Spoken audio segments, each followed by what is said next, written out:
Saludos amigos, Carlos Arturo Guizarre, un servidor Manuel Jiménez, como siempre, agradecidos de su sintonía con esta propuesta de la noche. Recordarle que además de las frecuencias de Teleimpacto, canales 52 y 22, estamos también en nuestro canal de YouTube, el canal de Propuesta de la Noche. Este viernes vamos a tener a Henry Ebrard con su interesante comentario y análisis económico. Jorge Saade estará abordando temas internacionales, igualmente de mucho impacto a nivel internacional y en muchos casos hasta de nivel local, en el plano local. Así que no se pierdan estas dos sesiones que tenemos los viernes aquí en Propuesta de la Noche. Henry Ebrard con su comentario económico y Jorge Saade en el aspecto internacional. Don Carlos, mi saludo. Encantado de estar aquí en Propuesta de la Noche compartiendo con todos ustedes, amigos televidentes, todo el acontecer nacional e internacional analizado desde un prisma totalmente desinteresado, cuyo único interés o relevancia es precisamente informarle a usted para que usted pueda decodificar la realidad sin ambajes, sin indecencias. Manuel, ¿cuántas indecencias hay en las redes sociales? Bueno, y esto es preocupante. Estamos llegando a unos niveles donde se rompió el molde.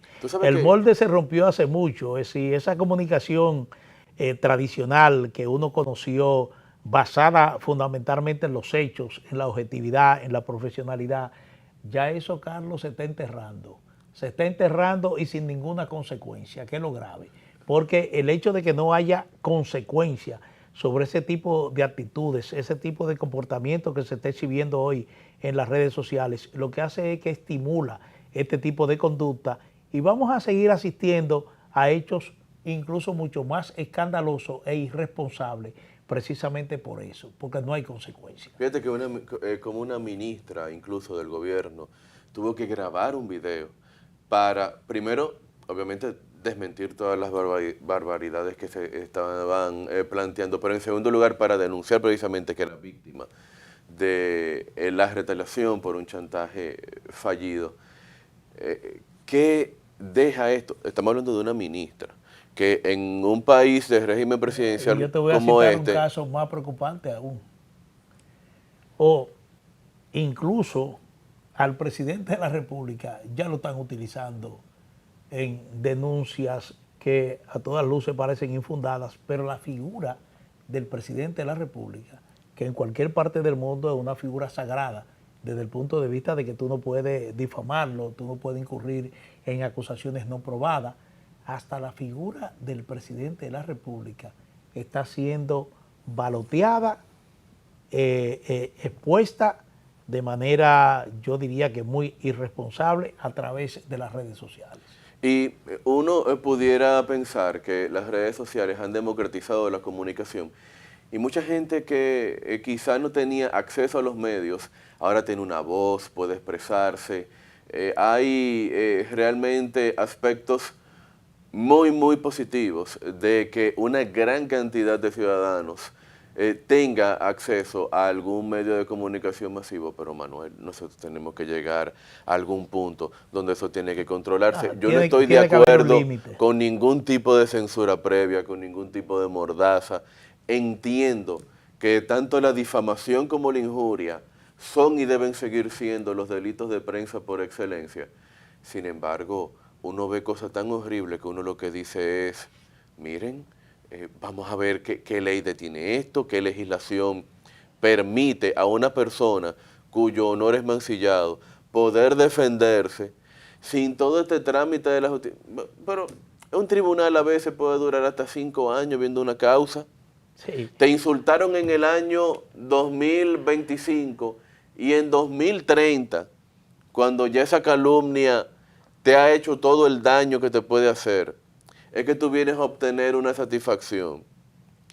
Pero yo me pregunto, ¿quién se va a poder dedicar? ¿Qué persona decente que le preocupe su familia, que le preocupe su honor, que le preocupe su imagen, va a poder dedicarse a la cosa pública? Va a poder dedicarse a la vida pública con una cantidad de gente en redes sociales que lo que se dan a la tarea es de difamar, de chantajear, para que le pongan un anuncito, para que le pongan una contra... Porque eso es, señores. No, simplemente ganar like en las redes. Pero nada, es una situación que tiene que preocupar bastante a la sociedad dominicana. Mira, Carlos, dos hechos. Este domingo es el Día de las Madres. Así es. Así es que a los que tengan viva su madre, yo lamentablemente mi madre falleció, pero elevo una plegaria al Señor por su memoria, por su paz espiritual. Así es que a ustedes que tienen su madre viva, cuídenle. Es un ser invalorable, es un ser que uno nunca sabe hasta dónde hay que valorarla, porque no solamente te dio la vida, sino que te acompañó en tu formación y ya incluso cuando eres adulto. Así que felicidades a las madres dominicanas en este domingo, que es el Día de las Madres aquí en República Dominicana. Y bueno, y de mi parte yo tengo que saludar a 3 madres, por lo menos. Ahí está, bueno, tengo que empezar por mi mamá, Hilda Mingetti, mi propia madre. Tengo que seguir con mi suegra, Ana Almonte, quien es la mamá de Vianney Solano, mi esposa, que también es la mamá de mi hija, Carla Leticia. Entonces, tanto a Hilda Mingetti como a Ana Almonte como a Vianney Solano, todas mis felicitaciones el día de hoy. Sí, y otro que quería informarle es que... O para el domingo, mejor dicho. Sí, es que la Oficina Nacional de Administración Oceánica y Atmosférica de los Estados Unidos, conocida como la NOAA, está proyectando que entre 13 a 19 tormentas se estarán formando en esta época de temporada ciclónica que comienza el 1 de junio y termina el 30 de noviembre. De esa cantidad, entre 6 y 10 se convertirán en huracanes y entre estas 3 o 5 en ciclones de categoría 3 o mayores con vientos superiores a los 177 kilómetros por hora. En la anterior temporada ciclónica, Jorge, nosotros fuimos afortunados, Carlos, como en los últimos años, no hemos impactado de manera directa por estos fenómenos. Otra parte cercana, como es la parte de Estados Unidos, sí, Cuba igualmente, Jamaica, pero de todas maneras, aquí en la República Dominicana hemos avanzado bastante en esto de prevención y mitigación a desastres naturales, pero sobre todo hay que pasar por la atención que el ciudadano corriente y común, que uno le preste a estos fenómenos. Cuando se anuncia la inminencia de un fenómeno de esta naturaleza, hay que tomar ya las medidas conocidas para evitar pérdidas lamentables. Así es, una particularidad que puede tener esta temporada ciclónica es que se pudieran comenzar a formar fenómenos tan pronto como esta próxima semana, poco antes del 1 de junio. Bueno, ya se está anunciando la primera onda tropical. Excelente. Pero también puede ser que se extienda la temporada más allá del 30 de noviembre, porque si bien es cierto que el 2024 fue el año más caluroso de la historia desde que hay registros, 2025 va por el mismo camino y probablemente sea hasta un poco más caluroso. ¿Qué pasa? Si bien es cierto que el calor de las aguas del Atlántico se concentra normalmente, ¿verdad?, entre el 1 de junio y el 30 de noviembre, puede que precisamente por los cambios que ha habido en la temperatura año tras año, esto se extienda. Y bueno, lo que tenemos que tener en cuenta es que República Dominicana está en la misma ruta de los huracanes, así que tenemos que tomar todas las medidas del lugar. Por favor, a la gente, lo decimos desde ahora, y lo decimos un día como hoy, que quizá no hay ningún tipo de aviso peligroso. Si usted está en una zona vulnerable, busque la manera de vivir en otro lugar si le es posible. Pero también, si usted vive en una zona vulnerable y por alguna razón hay que evacuarlo, por favor, tómelo en cuenta, evacúe, que lo material se recupera, sin embargo, su vida o la vida de sus seres queridos que viven con usted no se recupera. Así que vamos a tomar conciencia, porque lo que se vaticina es una temporada ciclónica muy agresiva. Y muy intensa. Mira, Jorge, Carlos, el problema es que tenemos ya Jorge prácticamente en línea. Jorge Saade, Sí, Jorge Saade vamos, está en vivo, no está en sí. línea, está en vivo. Mira, y aquí este es un tema internacional, pero quisiéramos abordarlo rápidamente, Carlos, Sí. porque el comunicado de ayer de la Cancillería haitiana deja muchas cosas que analizar. Por ejemplo, uno podría preguntarse, nos están acusando de que sometemos a prácticas xenófobas a los haitianos que residen en República Dominicana. Yo no voy a abundar mucho sobre eso porque aquí en el país se sabe que eso no es cierto, que eso no es verdad. No es cierto que pueden presentarse algunas situaciones aisladas que se presentan en cualquier parte del mundo contra el inmigrante, en cualquier parte del mundo Claro que contra sí. el inmigrante, y entonces sobre eso yo no voy a abundar. Yo simplemente quiero comenzar, Carlos, haciendo una pregunta. Uno, cuando escucha comunicados recientes donde Haití es reiterativo en este tipo de comunicados, sobre todo si se trata de República Dominicana, porque no se le ocurre, por ejemplo, hablar del presidente Donald Trump, que en la aplicación de su política migratoria eliminó la protección que tenían 50.000 haitianos en los Estados Unidos y que están expuestos a ser deportados a su país. Ah, pero que hable de eso. Entonces, de eso él no la habla. Cancillería haitiana no emite No, un de eso ellos no comunicado. hablan, no. Pero yo lo que quiero centrarme en lo siguiente. Los mangos bajitos. Sí, brevemente, porque no quiero dar mucha beligerancia a esto. Uno se pregunta, ¿qué está haciendo o qué ha hecho tradicionalmente el liderazgo haitiano? Me refiero al liderazgo político, al liderazgo empresarial, para evitar ese éxodo masivos de sus nacionales hacia otra parte del mundo, incluyendo República Dominicana. Absolutamente nada. Absolutamente nada. Y por el contrario, han contribuido con su inercia, con su indiferencia y con sus conflictos internos que son permanentes a deteriorar una situación socioeconómica que se ha traducido hoy en día en una inseguridad, bueno, que creo que no tiene vigencia en ninguna parte del mundo. Entonces, eso no ha hecho nada. Esta situación de inseguridad con la operación de bandas armadas en Haití ya va como para 5 años. Nada se ha hecho para controlar eso. Nada se ha hecho. Entonces, sencillamente usted no tiene calidad moral para criticar absolutamente nada. Cosas, sobre todo, que no son ciertas en el caso de República Dominicana. El único interés que usted le anima es despertar despertar el interés de una parte de una comunidad internacional que no conoce este problema y que algunas veces tergiversan la interpretación que tienen sobre este problema histórico entre Haití y República Dominicana, y entonces lo que hace es tratando de perjudicar a República Dominicana. Eso es lo único. Después todo lo otro, sencillamente aquí en la República Dominicana se sabe que eso no es verdad. Sí, y también es muy imprudente que la Cancillería haitiana tilde a los dominicanos de xenófobos, porque durante muchas décadas República Dominicana ha recibido no solamente haitianos, sino personas de múltiples nacionalidades que se han establecido aquí y han hecho grandes aportes a nivel nacional. Por lo tanto, la xenofobia no forma parte del tejido cultural de República Dominicana. Y voy más lejos, con la imprudencia de la Cancillería haitiana. Precisamente ese tipo de comunicados es lo que hace que se exacerbe más precisamente ese sentimiento de que a los haitianos hay que sacarlo del país, hay que montarlo en una camiona, llevárselo para allá y todo lo demás. O sea, precisamente esa clase de acciones de la Cancillería haitiana, insultando a la República Dominicana, ¿qué provoca?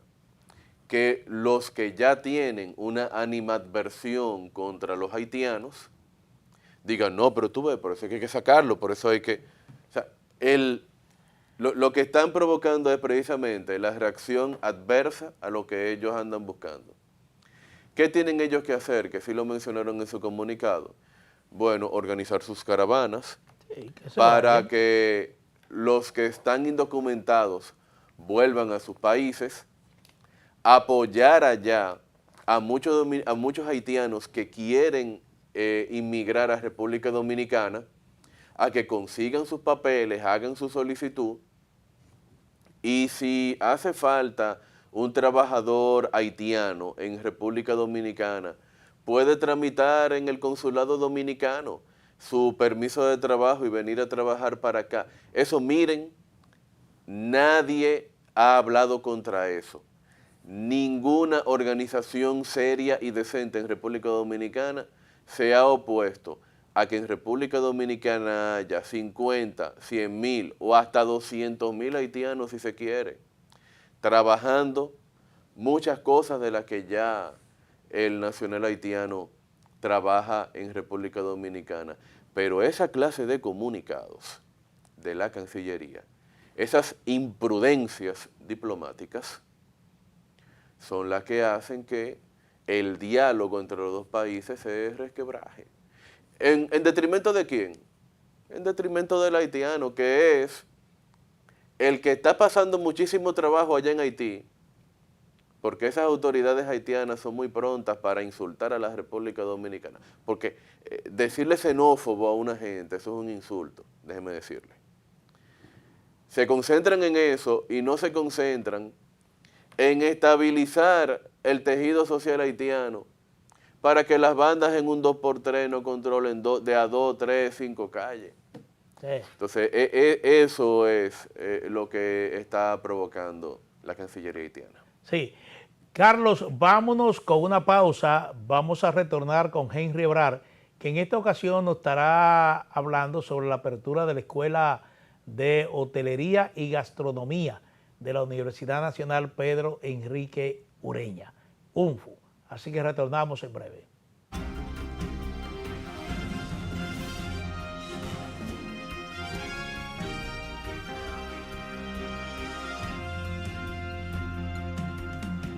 Lapropuestadigital.com, un medio digital alternativo de contenido amplio, variado y de calidad, de actualización permanente, una interesante oferta de información nacional e internacional, análisis, reportajes, artículos de opinión, videos y otros contenidos de actualidad. Toda la información y el análisis están aquí. Lapropuestadigital.com. En la mañana con Teleimpacto. En la mañana con Teleimpacto, un espacio de análisis, entrevistas y comentarios sobre el acontecer nacional e internacional. Nelson Encarnación, Manuel Jiménez, Gregory Caimares, Graciela Fontaneto, especialista en medicina estética, y Argenis Viñas, hablándonos de cine. En la mañana con Teleimpacto, de lunes a viernes, de 7 a 9 de la mañana. También síguenos en YouTube.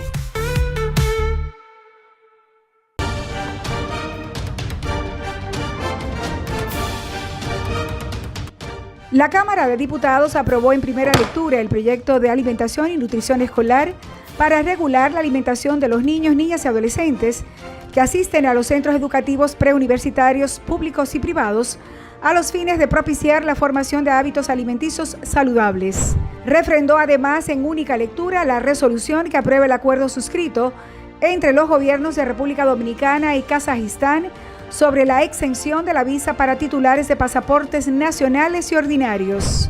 También aprobó varias iniciativas mediante las cuales los diputados solicitan al Poder Ejecutivo la construcción de diferentes obras para sus respectivas comunidades.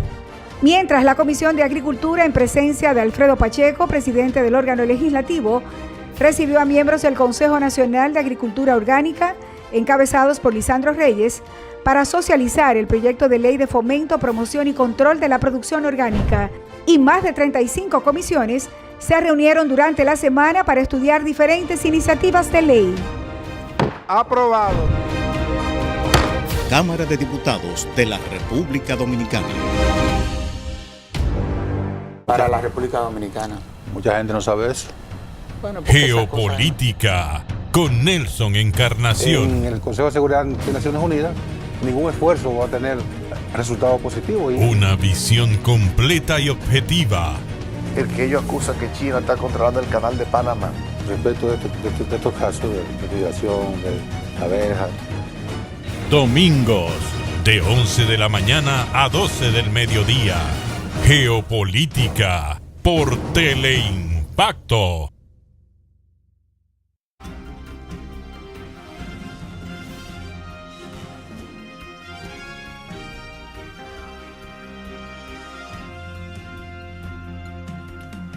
La Universidad Nacional Pedro Enríquez Ureña dio apertura recientemente a su escuela de hotelera y de gastronomía.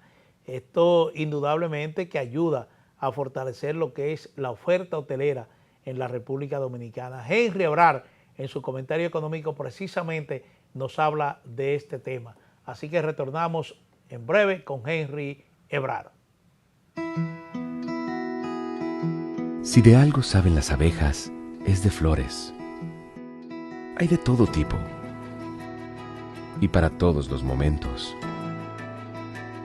Lo importante no es solo su color, tamaño o forma, sino lo que hace sentir cada una. Y para esos sentimientos trabajan. Igual que el Banco Central, que trabaja para hacer florecer la economía y que sientas estabilidad. Para ese sentimiento de tranquilidad. Para ese sentimiento de crecimiento y desarrollo. Para que la primavera llegue a todos los sectores y los planes de muchos den grandes frutos.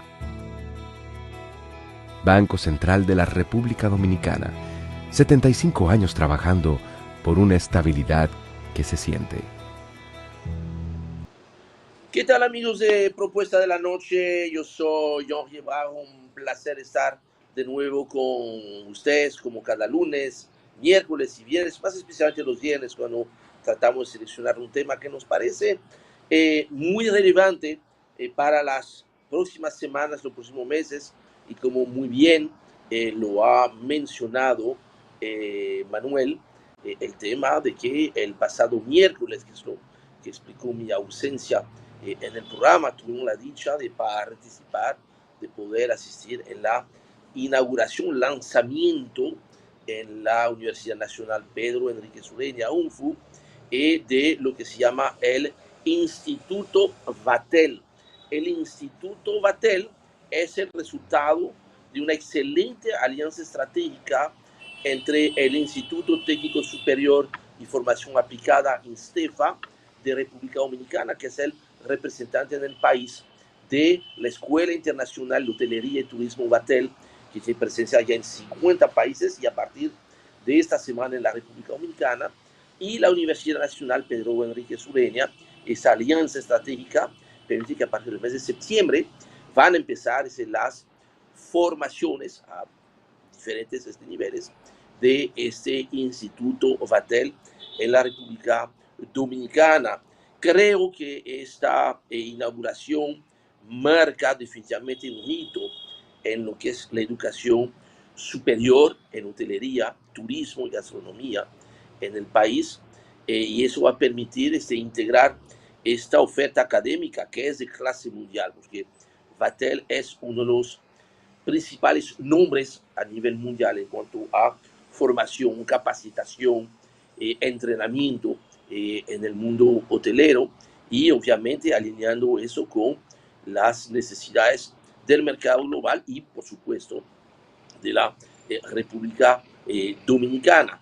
Es interesante observar que efectivamente dentro del catálogo de formaciones habrá formación continua para profesiones del área, incluyendo la posibilidad de hacer un programa que me tocó inaugurar en el país hace unos casi 15 años atrás, de validación de la experiencia que permite que una persona que ya es un profesional con 10, 15, 20 años de experiencia, pero que por razones del desarrollo de su vida no había tenido la posibilidad de completar el título en la universidad, por ejemplo, a nivel de una maestría o a nivel de una licenciatura, de poder validar su experiencia y transformar, al validar esa experiencia, convertir su experiencia en un título avalado y por las autoridades dominicanas y por las autoridades francesas. Que yo creo que lo importante es que en un momento tan tan importante, tan estratégico para el desarrollo del turismo en la República Dominicana, donde debemos de transformar nuestra obsesión en la cantidad de llegadas, la cantidad de visitantes, que es importante, pero que ahora mucho más allá debemos de ver en el valor agregado, hacer que el turismo que venga a la República Dominicana le sigamos enriqueciendo su experiencia para que entonces pueda pagar más por esta experiencia adicional, y para eso necesitamos efectivamente capacitar a todos los recursos humanos de todo el sector turístico, y eso empieza por las cosas muy básicas en el restaurante, en la cocina, en la recepción, en cada etapa, en el front desk y detrás de bastidores de lo que es la experiencia turística. En un muy buen momento, ministerios como el Ministerio de Educación, Ciencias y Tecnología, MESIT, el Ministerio de Turismo, por supuesto, el Ministerio de Educación, le han puesto el ojo a esta alianza, una alianza de técnica, arte y pasión que va a permitir que a partir de este mes de septiembre, jóvenes que van a incursionar en esta bella carrera del turismo, combinando preparación teórica en la universidad y mitad de tiempo, formación práctica dentro de los hoteles y los restaurantes, hacer que inmediatamente en los diferentes niveles, ¿no?, de graduación, poder insertarse con una experiencia, un conocimiento ya de clase mundial, y esto yo creo que va en la buena dirección de lo que requiere la República Dominicana. Así que tenemos que felicitar, por supuesto, a la gente de Vatel haber puesto el ojo en la República Dominicana. Entendemos que se van a desplegar sobre todo la geografía, de modo que todos los polos turísticos desde el sur hasta el norte, el este y por supuesto la capital pueda beneficiarse de este acceso a capacitación de clase mundial. Felicitar a las autoridades dominicanas y hacer un llamado a todos, porque el turismo es de todos, que apoyemos este tipo de actividades. Y para acercarse, pues miren, busquen en la página de Vatel, busquen en la página de la UNFU, donde está localizada la escuela. Yo creo que esta es mi muy buena noticia de esta semana. Hasta aquí llega mi comentario económico con esta buena noticia. Les invito a que me sigan a diario en mi cuenta de Twitter, @EbrarH, y por supuesto esperamos regresar con todos ustedes. Esperamos y con más buenas noticias. Será cuestión de este lunes, mismo lugar, misma hora. Hasta luego. Cuídense mucho. Si de algo saben las abejas, es de flores. Hay de todo tipo y para todos los momentos. Lo importante no es solo su color, tamaño o forma, sino lo que hace sentir cada una. Y para esos sentimientos trabajan. Igual que el Banco Central, que trabaja para hacer florecer la economía y que sientas estabilidad. Para ese sentimiento de tranquilidad. Para ese sentimiento de crecimiento y desarrollo. Para que la primavera llegue a todos los sectores y los planes de muchos den grandes frutos. Banco Central de la República Dominicana, 75 años trabajando por una estabilidad que se siente. Gracias a Henry Ebrard por su siempre interesante comentario y análisis económico, esta vez relacionado con la apertura de la Escuela Hotelera y de Gastronomía de la Universidad Pedro Enrique Ureña. Nos vamos a una pausa comercial. Cuando retornemos, Jorge Saade está ya con nosotros para hablar de temas internacionales, pero de gran interés igualmente en el aspecto local, porque son temas que de una u otra manera la gente lo habla aquí en el país. Retornamos en breve.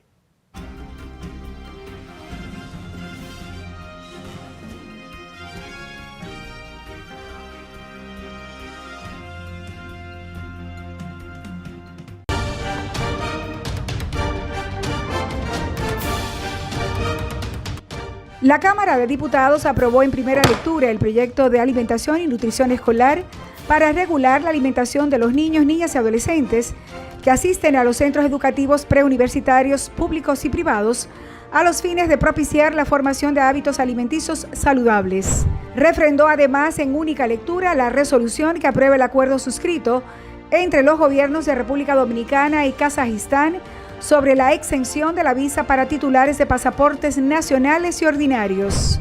También aprobó varias iniciativas mediante las cuales los diputados solicitan al Poder Ejecutivo la construcción de diferentes obras para sus respectivas comunidades.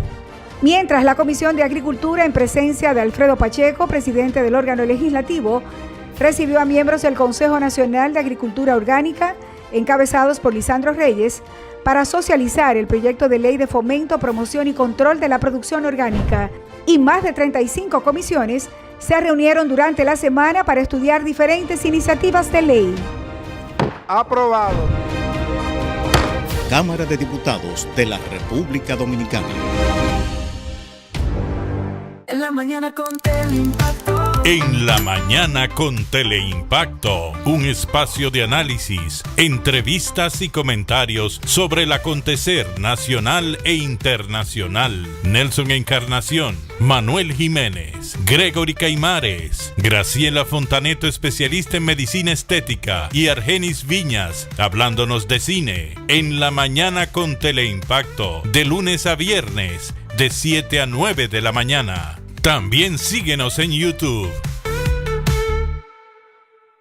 Lapropuestadigital.com, un medio digital alternativo de contenido amplio, variado y de calidad, de actualización permanente, una interesante oferta de información nacional e internacional, análisis, reportajes, artículos de opinión, videos y otros contenidos de actualidad.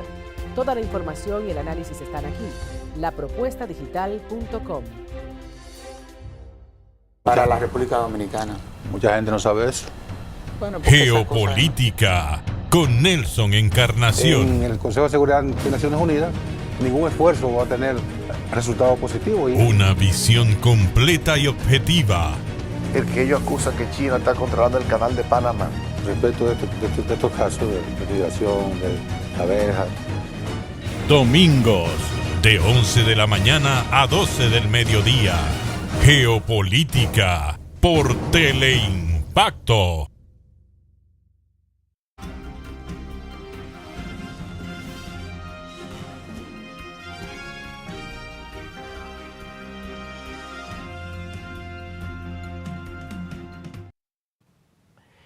Bueno, nosotros habitualmente en esta sesión muy interesante abordamos temas del Medio Oriente, la guerra Rusia-Ucrania, la situación en los Estados Unidos, porque son los temas que despiertan mayor interés entre la gente, y son temas, conflictos que están muy presentes en la mente de la gente porque han tenido consecuencias, incluso consecuencias en la República Dominicana.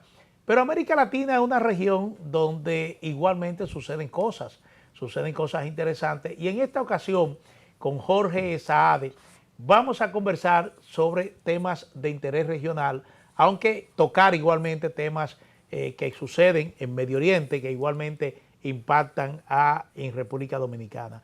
Jorge, saludos, buenas noches, ¿qué tal? Muy buenas noches, sí. Manuel y Carlos. Encantado, Jorge, de tenerte aquí. Sí, recientemente hubo elecciones en Buenos Aires, capital de Argentina, y con estas políticas de Milei muy controversiales, uno piensa que de alguna manera los argentinos no están conformes con lo que está haciendo Milei en el aspecto social, en el aspecto económico, para frenar la inflación, pero en Buenos Aires acaba de refrendarse esa política porque el partido de Milei, ¿cómo es que? La Libertad Avanza. La Libertad Avanza, me lo han aclarado 3 veces. La Libertad Avanza gana las elecciones en Buenos Aires, y eso de alguna manera se entiende como un endoso a esta política de Milei. Efectivamente, lo importante de esas elecciones que ocurren en medio término, como ocurre también en Estados Unidos, y sobre todo en Argentina, que hay muchísimas elecciones previas a las presidenciales, es una especie de indicador, de termómetro para conocer el nivel de simpatía intención de voto o, vamos a decirlo así, una especie de referéndum si estás a favor o en contra del actual gobierno. En este caso, en la ciudad más importante del país, siendo alguna de la ciudad de Buenos Aires, obtuvo la elección del candidato del partido oficialista, que en este caso es el de La Libertad Avanza. Es importante destacar que en Argentina convergen tres corrientes muy importantes, que es un sistema de partidos triple perfecto, en donde está el oficialismo con La Libertad Avanza, uno que otra alianza. De igual manera existe esa rama exoficialista como es el peronismo, que es un fenómeno importantísimo tanto en la Argentina como en la región, que a pesar de los ataques e informes, no ha muerto en Argentina, sin duda alguna, porque resultó electo también tanto en alcaldías como en gobernaciones. Y claro, pasó a segunda vuelta a nivel presidencial. Y el tercer frente es ese movimiento que representa el macrismo en Argentina, que se mantiene latente, que a pesar de que hubo una especie de alianza a nivel presidencial, a nivel federal, lo que serían los alcaldes y las gobernaciones, no necesariamente ocurre este tema. Lo que también hay que destacar en el caso argentino es que es un sistema federal perfecto en donde las alcaldías son un buen referente para llevar a cabo los gobiernos locales, que no se ve en muchísimas partes del país. Entonces, ganar una gobernación, ganar una alcaldía como la del caso bonaerense, es un importante mensaje de que es una especie de gobierno, pero en pequeños términos. Sí, sobre todo porque quien gobierna en Buenos Aires se coloca en el carril de adentro para ser una figura de la política nacional argentina. Fíjate, Jorge, si bien es cierto que ahora Argentina funciona con una tripleta electoral, con tres fuerzas que se manejan al unísono, esto no era así hasta hace mucho tiempo, porque La Libertad Avanza es un partido prácticamente nuevo que creció y ganó su capital político, sobre todo sobre los hombros y sobre la figura del actual presidente argentino, Javier Milei, que lo que ha hecho aparentemente es restar del apoyo de la centroderecha que representa Mauricio Macri, también motivar a mucha gente que no se identificaba con la política bipartidista previo a Milei, o de izquierda o de centro derecha, que sí se identifica con el concepto libertario de Javier Milei y comienza a liderar entonces la política argentina. Y es esta, digamos, la primera prueba de fuego de Libertad Avanza, luego de la efervescencia de la presidencia pautada por la estridente personalidad de Javier Milei. Decía, ¿verdad?, que La Libertad Avanza podía movilizar gente, porque esa era la pregunta que teníamos todos en América Latina. Si La Libertad Avanza realmente era capaz de articular movilización política, más allá de la simpatía con Javier Milei. El caso argentino es un poco atípico, primero porque existía ese fenómeno político llamado peronismo. Entonces hasta el mismo líder no sé si determinarse o encajonarse de derecha o de izquierda. Anteriormente del surgimiento de esta corriente libertaria convergían en Argentina el caso de los peronistas y antiperonistas, que son los gorilas.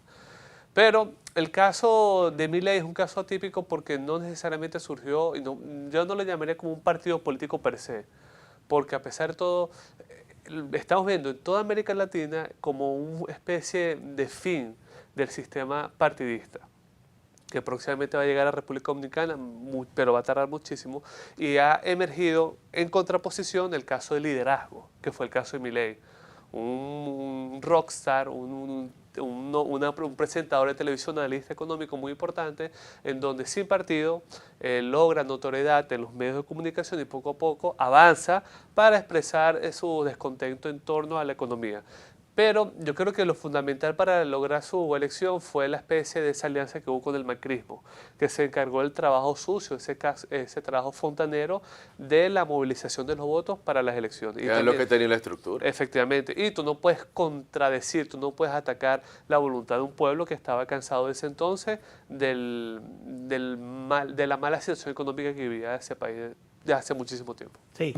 Jorge, pasemos a México. México nuevamente acapara la atención mundial, porque es mundial, con el asesinato de una secretaria y un asistente del jefe de gobierno del distrito de México, de la capital en México.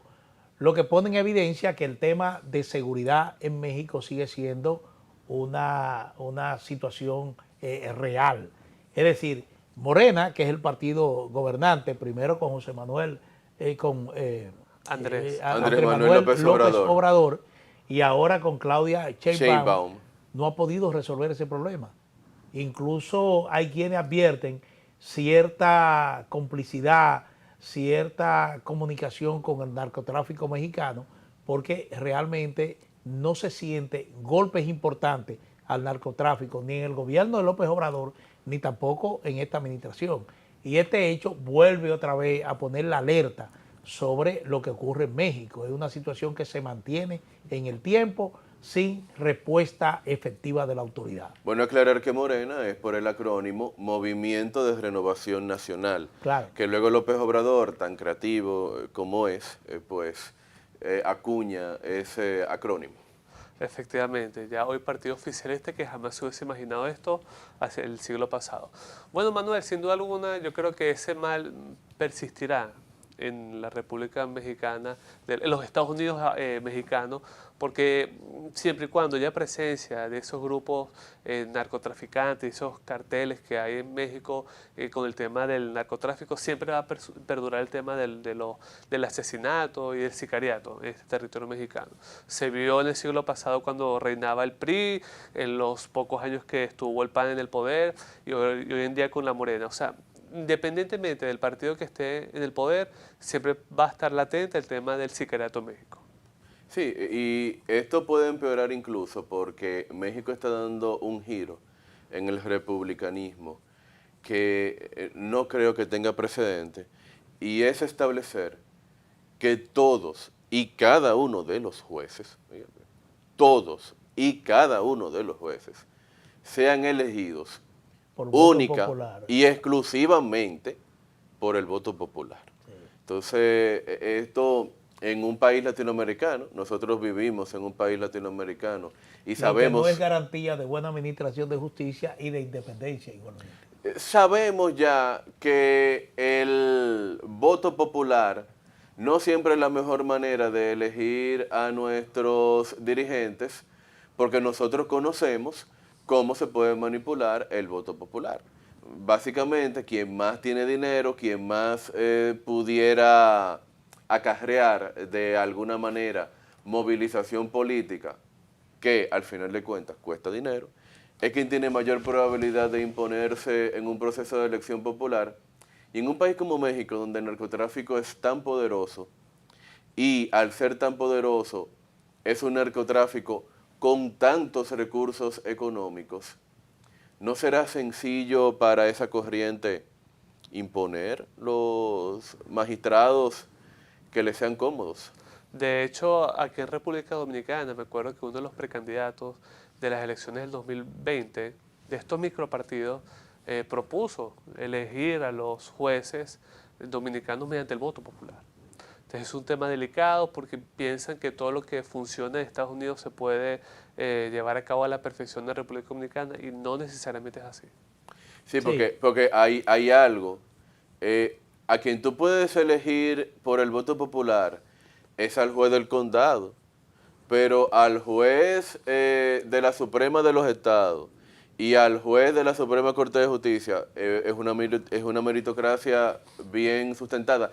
Y tú puedes elegir en Estados Unidos al fiscal del distrito, pero el fiscal general del estado, que es un brazo del fiscal general estadounidense, ¿verdad?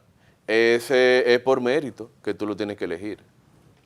Otro tema, y lo estamos tratando así de manera secuencial por razones de tiempo, pero Colombia, Gustavo Petro llega al gobierno, propone una serie de reformas, esas reformas se ven de alguna manera estancadas en el Congreso, por aprobación en el Congreso, pero finalmente es un gobierno de muchas debilidades, incluso con acusaciones a lo interno al mismo presidente de la República, pero ni se ha logrado la reforma que quiere Petro, pero tampoco se ha logrado la anhelada paz en Colombia entre grupos armados y el gobierno.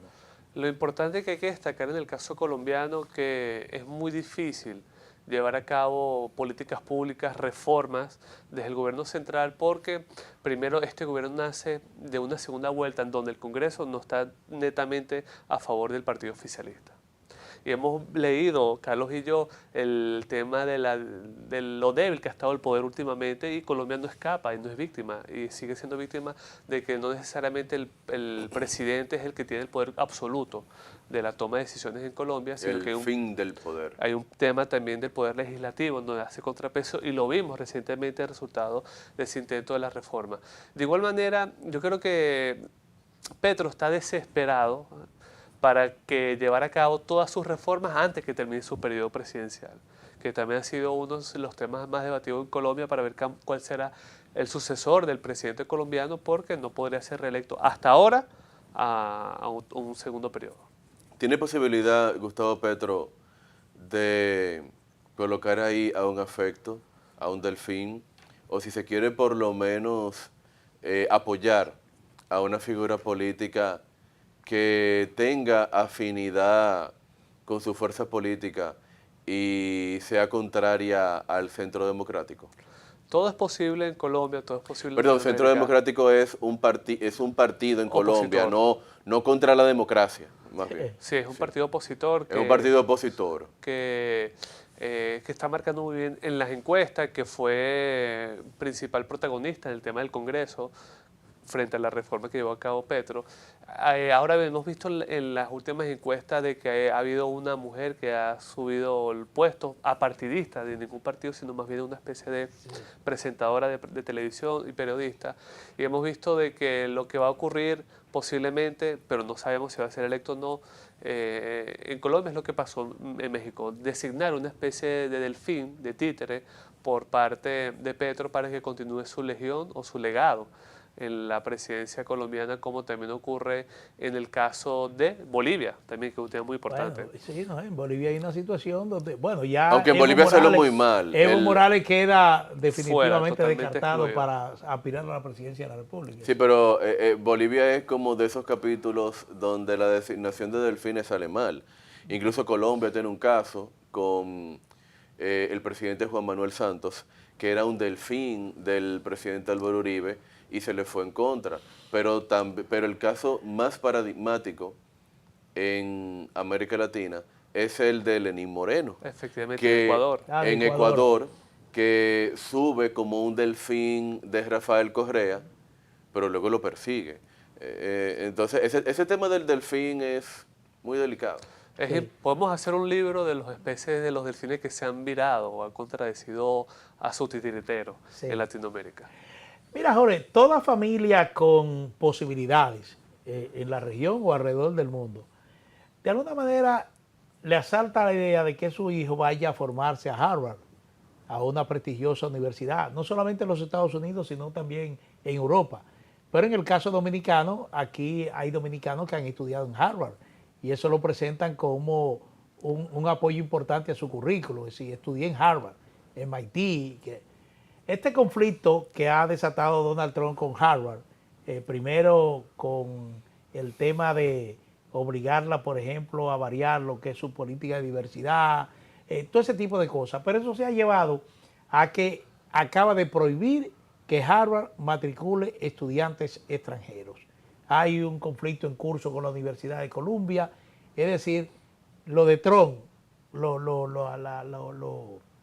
los golpes de Trump ya alcanzan una universidad de prestigio mundial. Es una decisión contradictoria porque Trump ha dicho de presentar una especie de visa dorada en donde cualquier extranjero podría venir a Estados Unidos de manera indefinida y estudiar. Contradice también una propuesta del trumpismo que dijo que cualquier estudiante extranjero que venga a estudiar en el país podría obtener la Green Card de manera indefinida. Yo esto lo veo como una especie de lucha que tiene contra específicamente la Universidad de Harvard por los recientes manifestaciones a favor de los palestinos que ha habido en el campus. Y eso molesta muchísimo a Trump y sobre todo al lobby pro-israelí que vive y hace vida política en Washington. Entonces es una especie de... Y que lo apoyó ampliamente. Efectivamente, y fue indispensable. Y recuerden, y lo voy a repetir tantas veces sea posible, que es apoyada por ambos partidos, tanto el republicano como el demócrata. Es una especie de lucha. Hemos visto las respuestas de Harvard que le he dicho en los por qué tomó ese tipo de decisión, pero hay que ver que más adelante va a ganar Harvard porque es una especie de independencia autonomía que vive esa universidad frente a la Casa Blanca. Tengo entendido que el caso ya ha ido a los tribunales y está en justicia. Efectivamente, también ha habido una especie de cortes o financiamiento por parte del gobierno federado americano a Harvard y otras universidades. Una cantidad enorme de recursos, está hablando más de 2.000 millones de dólares. Efectivamente, hemos visto cómo ha hecho recortes tanto a nivel de las ayudantías al exterior como en el caso de Harvard. Y cancelación de exoneraciones de impuestos. Efectivamente, que es muy importante para ese tipo de universidades. Esto forma parte del juego que ha hecho Trump de llevar a cabo mecanismos de negociación para presentar una especie de toma de decisión en pro de su administración. ¿Será que quiere que cambie el liderazgo en Harvard? Porque probablemente si hay un cambio del liderazgo, por lo menos desde el presidente hasta los principales vicepresidentes de las distintas áreas académica, financiera, administrativa, si eso cambia de ese equipo de algunas 7 u 8 personas que son las que toman las decisiones en cualquier universidad, se pudiera aplacar el ataque contra Trump? ¿O es algo ya sistémico de esa institución educativa que, de acuerdo con el movimiento MAGA, propone valores que están en contra de la fuerza política que ganó en Estados Unidos en noviembre? Bueno, porque eso pasa también porque él quiere que Harvard renuncie a mucho de su política, por ejemplo, política de diversidad, todo ese tipo de política de avanzada o progresista que se entendía. Él quiere que Harvard renuncie a todo esto. Efectivamente, recordar que siempre ha sido señalado por los republicanos y los conservadores que este tipo de campus universitarios son especies de nidos donde la mayoría de los que nacen liberales en contra del Partido Republicano y en contra de los intereses nacionales de Estados Unidos. Hemos visto que también Elon Musk ha expresado su rechazo frente a las universidades a favor del progresismo y cómo lucha contra el conservadurismo. Creo que no le va a alcanzar el tiempo Trump. Sin duda alguna Trump tiene demasiados frentes y creo que el caso contra Harvard lo va a ganar al fin y al cabo el campo universitario. Sí, pero falta un poquito para enero de 2029, porque el gobierno de Trump, ¿cuánto tiene? Son como... 100 días, creo. Aprobó 100 días recientemente. Son poco más de 3 meses. Y mira por dónde va, o sea... Parece que ya cumplió sus 4 años. Sí. Bueno, Jorge Saade, muchísimas gracias por Jorge. este enfoque internacional, que siempre, yo estoy seguro que los amigos televidentes lo esperan con mucha avidez cada viernes. Así es que Carlos Arturo Guizarre, un servidor Manuel Jiménez, agradecido de su sintonía, recordarle siempre que además de la frecuencia de Teleimpacto, nos puede seguir también en nuestro canal de YouTube, el canal de Propuesta de la Noche. Así que solo nos resta desearles un buen fin de semana.